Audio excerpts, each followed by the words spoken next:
Graça e paz. Bom dia. Muito bom ter vocês aqui para essa aula. Um bom dia. Dia de nós aprendermos um pouquinho mais da palavra do Senhor, né? Estudarmos aqui a nossa lição da EBD. Estamos de revistinha nova. Começamos aqui o domingo passado, a primeira aula com a nossa professora Amanda Moreira. O tema da nossa revista é O Cuidado de Deus com o Corpo de Cristo. Lições da carta do apóstolo Paulo aos Coríntios para os nossos dias. Um tema maravilhoso que nós vamos nos aprofundar. Vamos orar para iniciar a aula de hoje? Amém. Deixa eu colocar aqui. Então vamos lá. Querido Deus, muito obrigada, Senhor, por esse dia, pela oportunidade de aprendermos um pouco mais da sua palavra. Que o Senhor possa falar em nossos corações, Senhor, aquilo que precisamos ouvir, aquilo que precisamos aprender, aquilo que precisamos corrigir, Senhor. Que o Senhor fale conosco e nos instrua, meu Deus. Em nome de Jesus, amém. Amém? Então vamos lá na nossa revista da EBD, a primeira aula que foi na semana passada. Nós aprendemos sobre a primeira carta de Paulo à igreja de Corinto, jovem, uma igreja jovem. Então nós aprendemos ali quem escreveu, para quem escreveu, o contexto histórico, certo? Aprendemos na semana passada. E hoje nós vamos ver a aula número 2, que o tema é Ação de Graças pela Igreja de Corinto. Ação de Graças pela Igreja de Corinto. Vamos para o nosso texto do dia? Então vamos lá abrir em 1 Coríntios 1:4. 1 Coríntios 1:4. Vamos lá? 1 Coríntios 1:4 diz assim: Sempre dou graças ao meu Deus por vós, pela graça de Deus que foi dada em Jesus Cristo. Eu vou ler novamente. Sempre dou graças ao meu Deus por vós, pela graça de Deus que foi dada em Jesus Cristo. Então aqui, ó, esse é o nosso versículo do dia, que é o quê? As ações de graça que Paulo dá aqui pela vida de Corinto, né? E pelo sacrifício de Jesus na cruz, pela obra que Jesus estava fazendo na vida daqueles amados, na vida de todos ali, pelo sacrifício de Jesus. Então, Paulo aqui está dando graças dou, né, ao meu Deus, pela graça que foi dada, ou seja, pelo sacrifício de Jesus que foi dado ali para salvar do pecado, para trazer salvação, né? Então, o apóstolo Paulo aqui traz esse versículo dando graças. Então, nós vamos ver o que nesta aula de hoje? Nós vamos ver a oração de Paulo em favor dos coríntios. Era uma forma de revelar o seu amor por ele. Deixa eu fechar um pouquinho aqui que tá batendo o sol em mim. Aê! Então, a oração de Paulo em favor dos coríntios era uma forma de revelar o seu amor por ele. Quando você ora por alguém, você está demonstrando ali amor por aquela pessoa, preocupação, você está orando. Então, Paulo aqui demonstrava amor por aquelas vidas, por aquelas igrejas que estavam sendo fundadas, porque ele amava, acompanhava. Amém? Então, vamos lá. Sabemos que Corinto era uma igreja jovem, fundada pelo nosso apóstolo Paulo. Ele permaneceu ali por volta de 18 meses e depois seguiu viagem. Quando Paulo estava já longe dessa cidade, ele recebe notícias, né, daquela igreja ali que tinha sido recentemente fundada. E as notícias não eram lá muito animadoras, né? Os irmãos que estavam ali estavam tendo dificuldades, até por serem novos na fé, né? Uma igreja jovem, uma igreja que ela nasceu em meio de uma cultura que tinha muita imoralidade, né? Imoralidade sexual, imoralidade nas coisas ali que fazia. Que cresceu numa sociedade ali que tinha muitas divisões.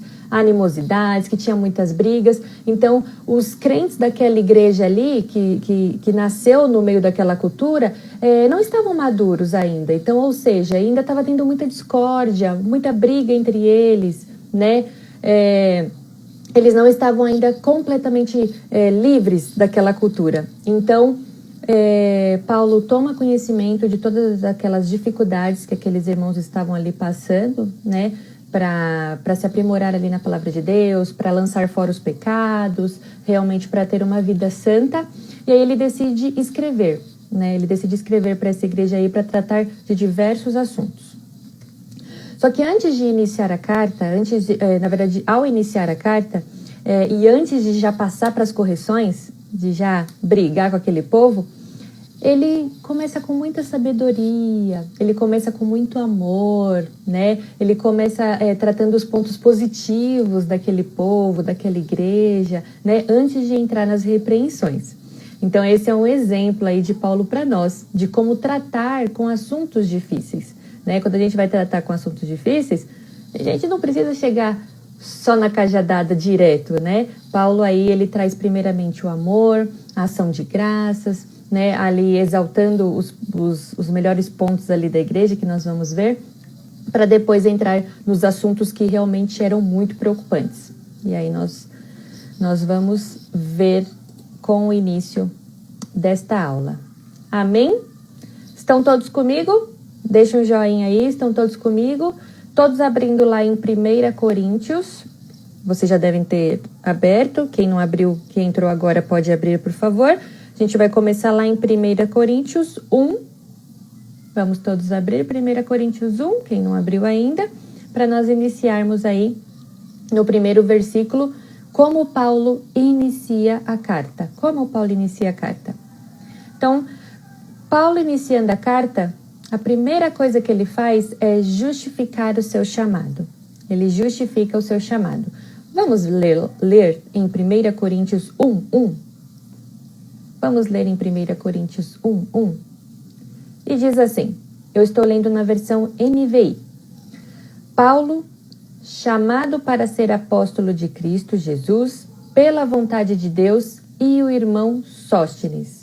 Paulo, chamado para ser apóstolo de Cristo Jesus, pela vontade de Deus, e o irmão Sóstenes. Por que Paulo inicia a carta dele assim? Porque ele tem que justificar o chamado dele. E nós vamos ver que em diversas outras passagens, Paulo faz a mesma coisa, como lá em Gálatas 1:1. Eu vou ler para vocês. Como ele inicia Gálatas 1:1. Paulo, apóstolo enviado, não da parte de homens, nem por meio de pessoa alguma, mas por Jesus Cristo e por Deus Pai, que ressuscitou dos mortos. Então aqui Paulo justificando também o seu chamado, por quem que ele foi chamado, não por pessoa alguma, né? Mas na parte de Deus, da parte de Jesus Cristo. Então, por que Paulo inicia as suas cartas, as suas mensagens assim? Porque havia muitos falsos mestres, muitas pessoas que tentavam denigrir aí a imagem e o chamado de Paulo, tentava desmoralizar ele. Então, tentavam desacreditar, que as pessoas desacreditassem, né? Como Paulo não era um apóstolo que havia andado fisicamente com Jesus, mas havia sido chamado posteriormente, eles tentavam desacreditar de Paulo. Não, esse aí não está falando mentira, esse aí não está falando a verdade, para que justamente as pessoas não pudessem se converter os seus corações através da mensagem de Paulo, né? Paulo, que foi um perseguidor, que foi uma pessoa ruim, se converte a Jesus Cristo, né? E aí ele se transforma. E por meio do testemunho dele e das palavras dele, daquilo que Jesus ministrava através da vida dele, muitas outras pessoas se converteu, várias igrejas foram fundadas. Então, o que esses falsos mestres tentavam fazer? Denigrir, desacreditar, né, das mensagens aí que Paulo estava pregando.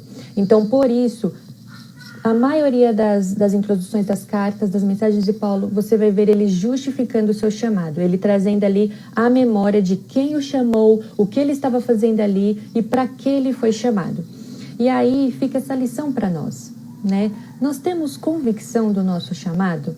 Nós sabemos para que nós fomos chamados, quem nos chamou? E quando vem as dificuldades? Quando vem as pessoas querendo nos desacreditar, as dificuldades, né? Satanás querendo ali nos desanimar. A gente está sendo facilmente desanimado?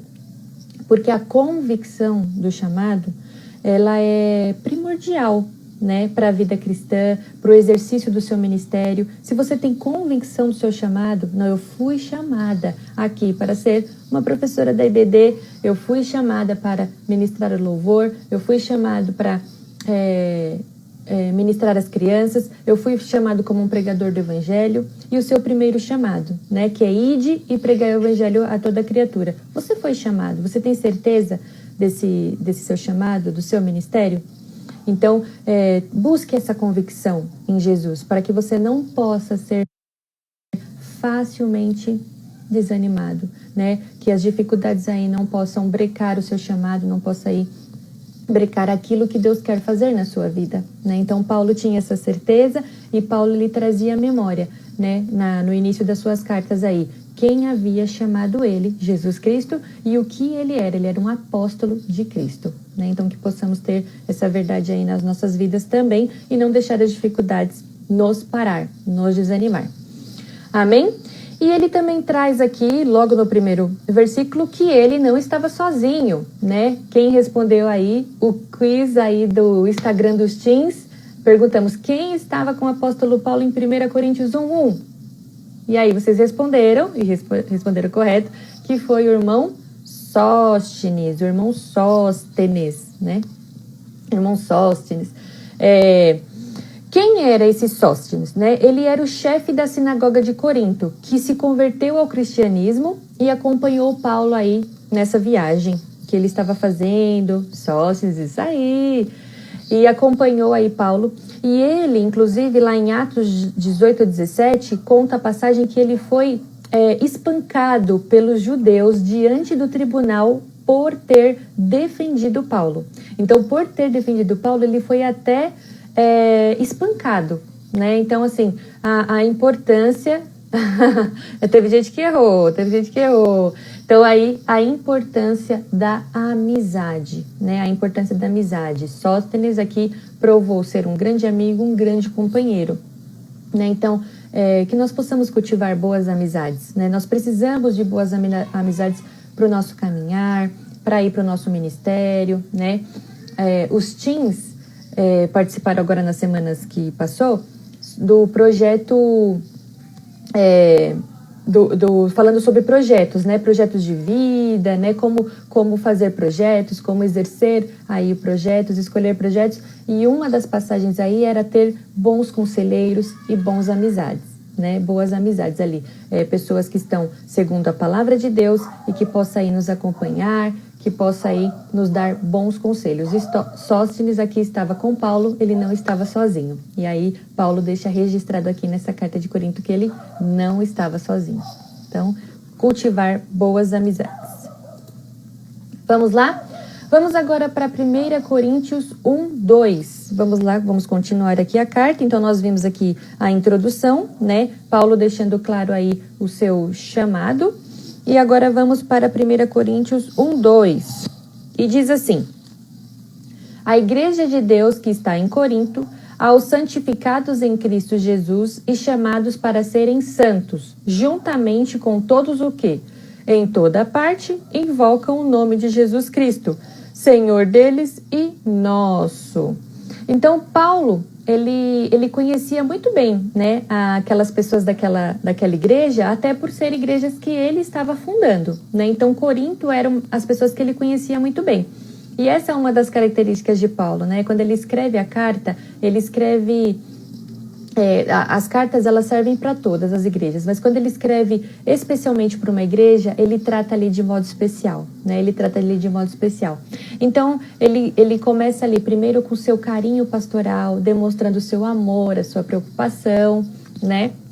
E ele começa enfatizando o lado positivo da igreja. E qual era o lado positivo da igreja? É que ela havia sido santificada, né? Por intermédio de Jesus Cristo. Então, esse é o lado positivo. Olha, por pior que esteja sendo a situação aí, pelas coisas enfrentadas, vocês são santos. Por quê? Porque foram santificados pela obra de Jesus Cristo na cruz, né? E nós também somos santos, somos santificados pela obra de Jesus Cristo na cruz.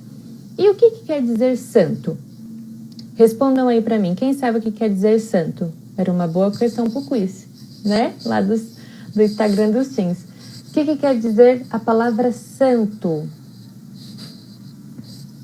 Vou dar uns minutinhos aí para vocês responderem. O que quer dizer a palavra santo? Vamos lá. Que aqui Paulo diz, vocês foram santificados por intermédio do sacrifício de Jesus.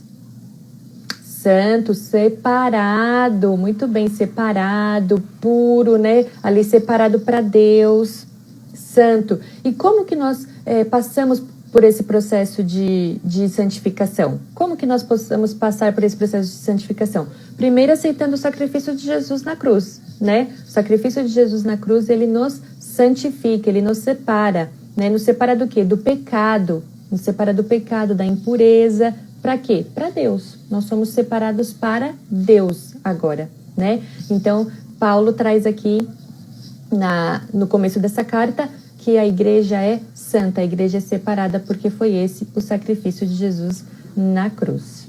E nós somos santos também, estamos limpos e separados do pecado. Então vamos lá agora para 1 Coríntios 1:3, continuando a carta aqui. Vamos ler versículo por versículo, que aí fica mais fácil. Então agora nós vamos para o versículo 3. E aí ele continua. Graça e paz da parte de Deus, nosso Pai, e do Senhor Jesus Cristo. Graça e paz. Graça e paz, às vezes a gente costuma usar essa saudação, mas às vezes nós não pensamos no significado e na força que tem essas expressões. Então, graça e paz não são simples palavras de saudação, mas elas têm um grande significado, né? Graça se refere ao livramento concedido por Deus por intermédio da morte de Jesus na cruz. Então, graça é um dom gratuito de Deus. Graça é um dom gratuito de Deus. Então, olha só, graça, eu te desejo graça, eu te desejo livramento, né, pelo sacrifício de Jesus na cruz. Então, e o apóstolo Paulo conhecia muito bem o efeito dessa graça diante de todos os desafios e injustiças encontradas por falar do evangelho, né? Por falar do sacrifício de Jesus, por falar do evangelho, por pregar, ele conhecia muito bem todas as dificuldades enfrentadas, mas a força que tem esta graça, né? É essa graça que dá força para continuar. Ele fala lá para Timóteo, em 2 Timóteo 2:1. Tu, pois, meu filho, fortificai-se nessa graça que há em Cristo Jesus. Então, é na graça que a gente se fortifica, né? É na graça de Deus que nós nos fortificamos. E paz, o que significa paz? Essa expressão hebraica shalom, paz, né? Essa paz, ela significa muito mais do que uma simples ausência de luta, né? Essa paz não é simplesmente ausência de luta. Eu tô em paz é porque eu não tô lutando, né? Não tô passando por tribulação. Mas não, essa paz, ela vai muito além. Quando a gente fala graça e paz, estamos desejando não só a ausência de luta na paz, mas uma paz integral, né? E o que integra essa paz é prosperidade em todos os sentidos, tanto espiritual quanto material. É ausência de luta, é paz espiritual e também paz ao seu redor, com os seus companheiros ali. Então, esta paz, ela abrange tudo, né? Essa paz, ela abrange tudo. E Paulo sabia da importância dessas palavras. Então, ali ele deseja para aquela igreja graça e paz. Ou seja, a graça de Deus e a paz que abunda tudo, que te dá prosperidade, que te dá paz, que te dá amizade, que te dá fortalecimento. Então, graça e paz. É ali que Paulo faz essa saudação. Amém? Então, eu desejo a vocês graça e paz nesse dia aí para a vida de vocês. E aqui, continuando em 1 Coríntios 1, agora vamos ler do 4 ao 6. 4 ao 6. Vamos lá, todos comigo? 1 Coríntios 1, vamos continuar do 4 ao 6. E Paulo diz assim: sempre dou graças a Deus por vocês, por causa da graça que lhe foi dada por Ele em Cristo Jesus.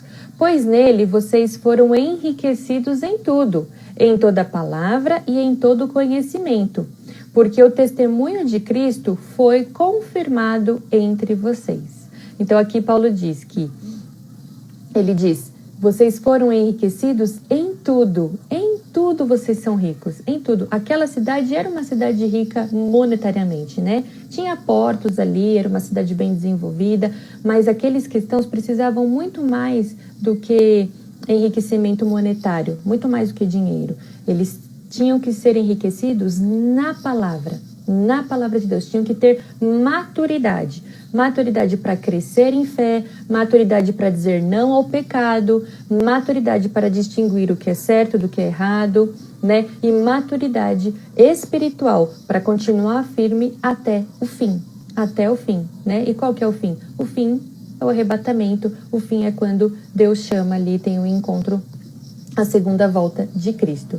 Então nós vamos ver aqui que Paulo, ele deixa bem claro, né, para aquela igreja, por que do sacrifício de Jesus na cruz e por que eles tinham que se manter firmes até o fim. E nesse meio tempo, o que aconteceu com essa igreja? Então essa igreja, ela foi, primeiro, justificada, ela foi separada, ela foi enriquecida na palavra, né? Ela estava tendo um conhecimento experimental de Deus, ou seja, ela estava conhecendo Deus e o testemunho de Jesus Cristo estava sendo confirmado neles. O testemunho de Jesus Cristo estava sendo confirmado neles. E aí nós vamos ver agora no verso 7 por que o testemunho de Jesus estava sendo confirmado neles. Vamos lá? 1 Coríntios 1, 7, continuando aqui, diz assim: de modo que não lhes falta nenhum dom espiritual, enquanto vocês guardam que o nosso Jesus Cristo seja revelado. De modo que não lhes falta nenhum dom espiritual, enquanto vocês aguardam que o nosso Senhor Jesus Cristo seja revelado. Então, ele fala assim, ó, o sacrifício de Jesus na cruz, a experiência que vocês estão tendo com Deus está sendo revelada porque não falta nenhum dom espiritual. E o que é um dom espiritual? O que é um dom? Respondem aí para mim, o que é um dom? Vocês sabem o que é um dom? Então o apóstolo Paulo diz aqui, não lhes faltam nenhum dom espiritual. Vocês estão sendo agraciados, está sendo confirmado, né? O testemunho de Jesus Cristo através da vida de vocês. O que é um dom? Vamos lá? Respondam aí para mim. O que é um dom? Presente de Deus. Exatamente, Giovana. Dom é um presente de Deus. É um presente de Deus. Então, há vários tipos de dons, né? Há vários tipos de talentos aí que são concedidos a Deus, que são concedidos de Deus para nós. E eram concedidos de Deus para aquela igreja presente, o Daniel, a Daniela, o Jason, todo mundo respondeu aí corretamente. Dom é um presente. Só que aí a gente pode se perguntar, né? Mas lá no começo a gente não ouviu que aquela igreja tinha sérias dificuldades? Sérias dificuldades ali, envolvimento com pecado, né? Ainda não eram maduros. Como que essa igreja pode ser agraciada com tantos dons? Por que essa igreja tinha tantos dons? Por que o apóstolo Paulo coloca aqui? Mas não lhe faltam nenhum dom, né? Justamente por isso, porque dom é presente. Dom é presente. Você não precisa merecer para ganhar um presente, né? Eu como mãe, né, por exemplo, eu não dou presente para Ana Laura só quando ela merece, né? Eu não dou presente para Ana Laura só quando merece. Presente é presente, não é verdade? E Deus é da mesma forma. Ele presenteia seus filhos com os dons. Então, dom é um presente, né? É claro que se você não exerce aquele dom, ou se aquela igreja realmente continuasse no pecado, o dom ele não se manifestaria, poderia não se manifestar, né, ali por causa do pecado, ou porque realmente a pessoa ali não quer exercer aquele dom. Mas dom é dado e é presente, né, independentemente aí do merecimento. Vamos ler lá? Vamos ler. O apóstolo Paulo, ele trata aqui dos dons. Só que mais para frente ele vai explicar realmente do que se trata os dons. Mas a gente já vai dar uma adiantada e já vai lá para 1 Coríntios 12. Eu queria ler com vocês do 1 ao 7. Vamos lá? 1 Coríntios 12. Olha lá a Giovana falando, eu quero presente, Amanda. Tá vendo, Amanda? Vai ter que dar presente para a filha agora. E a nossa querida professora Amanda também coloca aqui, né, os pontos que nós falamos. A igreja é justificada, separada, enriquecida na palavra e testemunho confirmado em Cristo. Exatamente. Aí, tá vendo? Tem gente aqui me cobrando presente sem merecimento. Aí, tá vendo? Ó? Eita. Vamos lá? 1 Coríntios 1. 1 Coríntios 1, vamos ler do 1. 1 Coríntios 12, vamos ler do 1 ao 7. Agora estamos em 1 Coríntios 12, um pouquinho mais para frente lá do capítulo onde nós estávamos no capítulo 1. Agora vamos ler 1 Coríntios 12 e vamos ver do 1 ao 7. E diz assim: Irmãos, quanto aos dons espirituais, não quero que vocês sejam ignorantes. Vocês sabem que, quando eram pagãos, de uma forma ou de outra, eram fortemente atraídos e levados para ídolos mudos. Por isso, eu lhe afirmo que ninguém que fala pelo Espírito de Deus diz, Jesus seja amaldiçoado. E ninguém pode dizer, Jesus é o Senhor, e não ser pelo Espírito. Há diferentes tipos de dons, mas o Espírito é o mesmo. Há diferentes tipos de ministérios, mas o Senhor é o mesmo. Há diferentes formas de atuação, mas é o mesmo Deus quem efetua tudo e em todos. A cada um, porém, é dada a manifestação do Espírito visando o bem comum. Visando o bem comum. Então aqui Paulo, ele trata, olha, os dons é dado, né, como o Espírito quer, né? E a cada um é dado para o bem comum, ou seja, para ali a construção do corpo de Cristo, para o aperfeiçoamento do corpo de Cristo. Então o dom não é para a pessoa se vangloriar. Eu tenho um dom do Espírito. Não é para a pessoa se vangloriar, mas é ali para o aperfeiçoamento do corpo, para ser usado no corpo, né? E são dados à igreja, e naquela igreja não faltavam dons. Só que dons, a grande quantidade de dons não pode ser confundido com espiritualidade, né? Que realmente a pessoa é cheia de dons e ela é muito espiritual. Pode não ser, né? Por exemplo, aquela igreja ainda era muito imatura na sua fé, ainda tinha muitas coisas para serem corrigidas, para serem aperfeiçoadas, mas elas tinham muitos dons, havia muitos dons operando ali naquela igreja. Não significa que, havendo muitos dons operando, a pessoa seja madura espiritualmente. Isso não significa. Para saber se nós somos maduros espiritualmente ou não, nós temos que ver se estamos exercendo os frutos do Espírito, que é diferente dos dons. Os dons são uma coisa e o fruto do Espírito são outras coisas. E é o fruto do Espírito, é o exercitar o fruto do Espírito, é que demonstra se essa pessoa é espiritual ou não. Vocês se lembram lá do fruto do Espírito? Vamos lá para Gálatas 5, rapidinho. Gálatas 5, vamos ler do 22 ao 26. Gálatas 5, 22 ao 26. Gálatas 5, do 22 ao 26, diz assim: Mas o fruto do Espírito é amor, alegria, paz, paciência, amabilidade, bondade, fidelidade, mansidão, domínio próprio. Contra essas coisas não há lei. Os que pertencem a Cristo Jesus crucificam a carne com as suas paixões e os seus desejos.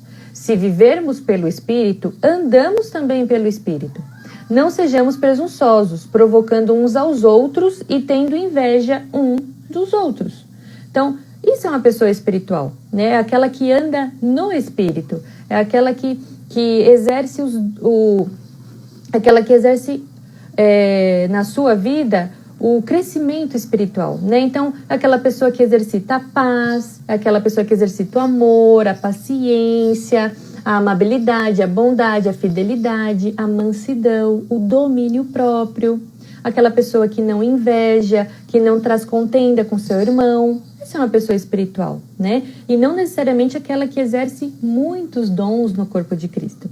Então, dons não tem a ver com maturidade espiritual. Dons são presentes de Deus ali concedidos, né? E os dons espirituais são concedidos pelo Espírito, né? Porque aí nós temos os dons espirituais, temos os ofícios ali dados por Jesus, que são os apóstolos, os profetas, os evangelistas, o pastor e o mestre. Temos os dons motivacionais, né, que é de profecia, de serviço, ensino, exortação, né, ministério, socorro. Tem os dons espirituais, que é palavra de sabedoria, palavra de conhecimento, dom de fé, dons de cura, né, milagres, variação de línguas, interpretação de línguas. É claro que não dá para a gente estudar todos eles agora a fundo, mas só para a gente ver que há distinções, né, entre dons, entre ofício, e que os dons ministeriais ali para a construção do corpo, ali para aperfeiçoamento do corpo, não necessariamente tem a ver com maturidade espiritual, né, que a pessoa ali,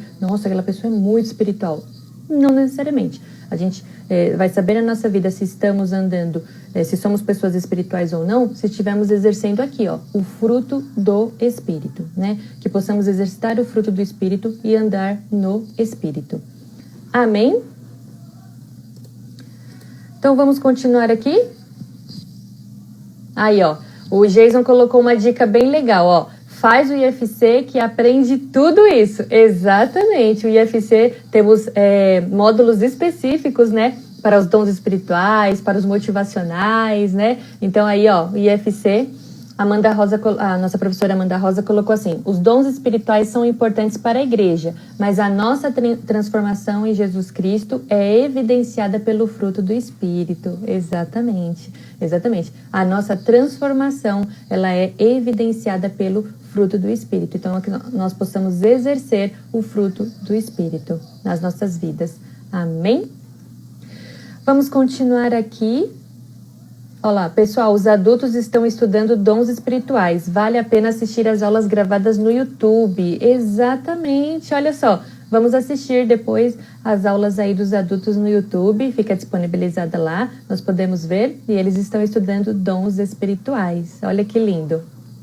Muito bom, ótima dica. Vamos agora para 1 Coríntios 1:8. Vamos continuar aqui, já passamos pelo 1:7 e vamos continuar no 1 Coríntios 1:8. E diz assim: Ele os manterá firmes até o fim, de modo que vocês serão irrepreensíveis no dia do Senhor. Ele os manterá firmes até o fim, de modo que vocês serão irrepreensíveis no dia do nosso Senhor Jesus Cristo. Então, apesar de tudo que a igreja ainda estava enfrentando, que aqueles membros, aquelas pessoas ainda estavam enfrentando ali, né, as dificuldades e as repreensões que viriam ali por parte de Paulo, né, para repreender aquelas pessoas, Paulo coloca que Jesus Cristo é quem manterá eles firmes até o fim, de modo que eles serão irrepreensíveis. Se agora, na carta, Paulo traria muitas repreensões, no dia, se eles realmente deixassem ser repreendidos e corrigissem tudo que eles precisariam corrigir, no dia da vinda do Senhor Jesus Cristo, eles seriam irrepreensíveis. Não haveria correção nenhuma, não é verdade? Então, Paulo traz essa lição aqui para nós, né? Que possamos realmente deixar ser corrigidos, né? Para que nós possamos ser cada dia mais santificados e separados para Jesus. E quando ele voltar, que não vai haver correção nenhuma. Quando ele voltar, não haverá correção nenhuma. Essa expressão, né, no dia do nosso Senhor Jesus Cristo, tem duas vertentes aí. Para aqueles que andam na palavra, né, para aqueles que aceitaram o sacrifício de Jesus na cruz e andam na palavra e são irrepreensíveis, é um dia de grande alegria, né? É a segunda volta de Cristo, é o arrebatamento, é as bodas do Cordeiro, quando nós vamos nos encontrar com o nosso Deus, não haverá mais choro, ranger de dentes, não haverá mais tristeza, não haverá mais doença. Então, é um dia de muita alegria, de muita alegria. Mas para aqueles que não estão na palavra, não aceitaram o sacrifício de Jesus da cruz, será um grande e terrível dia, porque será o dia do juízo, o dia que eles prestarão contas daquilo que fez e daquilo que não fez. Então nós temos aí, para os crentes, para aqueles que estão na palavra de Deus, para aqueles que foram convertidos, né, da morte para a vida, do pecado para a salvação, será um dia de grande alegria. Mas para aqueles que continuam na prática do pecado, que não se deixam ser corrigidos agora, né, como a igreja aqui de Corinto foi corrigida, que não se deixa ser corrigido, será um grande e terrível dia, né? Então nós temos aqui. O apóstolo Paulo faz a menção do dia do Senhor e da promessa do arrebatamento. Paulo, ele fará repreensões do comportamento dos membros daquela igreja para que não possa comprometer a salvação deles no futuro. Assim, um dos objetivos da carta era dissipar os conflitos e comportamentos que não condiziam com a vida cristã. Então, a preocupação agora para que não haja problema no futuro. Então, o que Paulo queria? Queria dissipar todos os conflitos, tudo aquilo que pudesse comprometer com a salvação deles. Então, que nós possamos aí ter essa preocupação, né? De sermos corrigidos e de continuar aí irrepreensíveis, né? Para quando chegar o grande dia do Senhor. E para finalizar, nossa aula finaliza em 1 Coríntios 1:9. Fiel é Deus, o qual os chamou à comunhão com seus filhos Jesus Cristo. Então o apóstolo Paulo aqui deixa claro que Jesus presenteou, né, nos presenteou com a salvação e fiel é Ele que nos manterá firmes, Então, finalizamos aqui a nossa aula nesses 9 primeiros capítulos aí da carta de Paulo, trazendo pontos muito importantes, trazendo lições muito importantes, né? Então, quais são os pontos aí importantes que Paulo deixou aí nesses 9 primeiros versículos? Então, primeiro, que ele trouxe para nós como tratar de assuntos sensíveis, né? Como Paulo tratou de assuntos sensíveis? Primeiro, colocando os pontos positivos daquela igreja, animando, né? Se preocupando com ela, orando. Então, como nós podemos tratar de assuntos sensíveis? Da mesma forma, né? Orando, trazendo ali preocupação, colocando primeiro ali os pontos positivos para depois as repreensões. E depois ele dá graça a Deus ali pela obra de Jesus que estava fazendo na vida daquelas pessoas, pelos dons ali que aquelas pessoas estavam exercitando no corpo de Cristo e alertando os destinatários para se manter fiel até o fim, né? Até o dia do Senhor. E por fim, ele vai ali trazer pontos importantes ali da carta, que é os dons espirituais, que ele também vai tratar mais à frente ali, exatamente do que se trata esses dons espirituais, e que principalmente eles foram concedidos para o bem da igreja, para o bem comum ali, para o aperfeiçoamento do corpo. Amém? E finalizamos aqui a nossa aula dos 9 primeiros capítulos da carta. Que Deus abençoe muito vocês. Um excelente domingo. Vamos voltar lá para o culto. Deus abençoe.